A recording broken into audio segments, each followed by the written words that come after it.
Our sponsor for this session is Netherland, Sewell & Associates, Incorporated, worldwide petroleum consultants. Reputation, expertise, service. Please visit their page in our Sponsor Showcase tab. Hi, I'm Steve Toon, editor of Oil and Gas Investor Magazine. I'm here with Don Burdick, CEO of Olifant Energy. Don's joining us here today to discuss the against all odds story of how he started Olifant 2. Prior to that, Don had been with Laredo Petroleum, where he was involved in the acquisition, the billion-dollar acquisition of Broad Oak Energy. And after that, he was with Panther Energy, where he was involved in its exit to WPX for $775 million. But the real story begins with Olifant 1. And that's where I'd like to begin today, Don. Let's talk about when you left Panther and started your own team with Olifant 1. What's the basis of that story? What happened with Olifant number 1? Sure, Steve. Happy to be here. And I affectionately call this story from COVID to cash flow.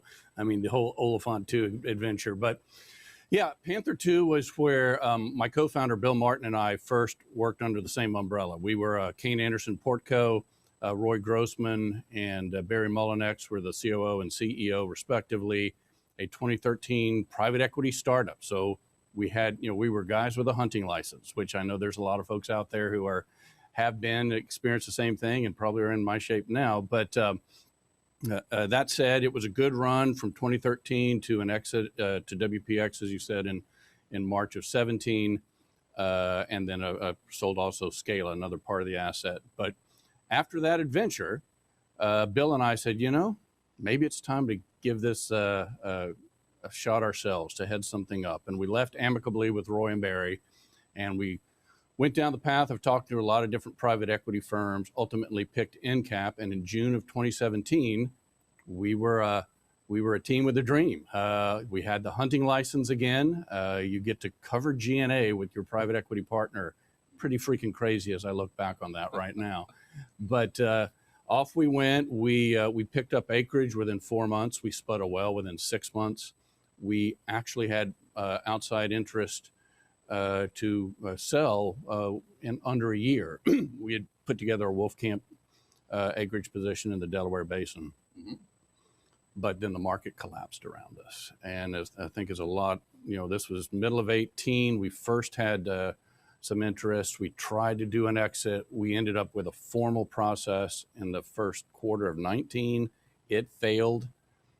We then began to discuss, what do we do from here?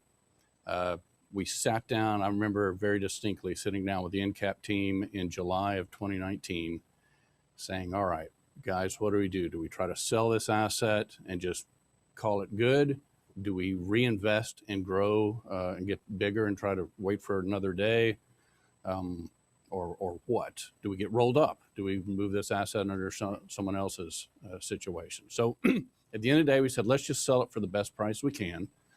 So we moved forward with that. Fortunately, I had a great opportunity with the company, U.S. Energy Development Company, and know those guys, Jordan Jason, Todd Whitmer, negotiated a sale that was attractive to them and acceptable to us. It wasn't a win. I won't pretend that it was, but we got it sold, and that's October of 19. And then that was when it was like, okay, we're about to go out on our own. And I finally remember, go ahead. Let me ask you, Don, you said it was acceptable to you.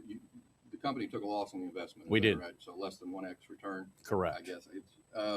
I think a lot of people forget that 2019 was a hard year in the industry before COVID hit in 2020. So it was. There was a lot of stress and strain, particularly for the PE-backed companies. It was. In that window.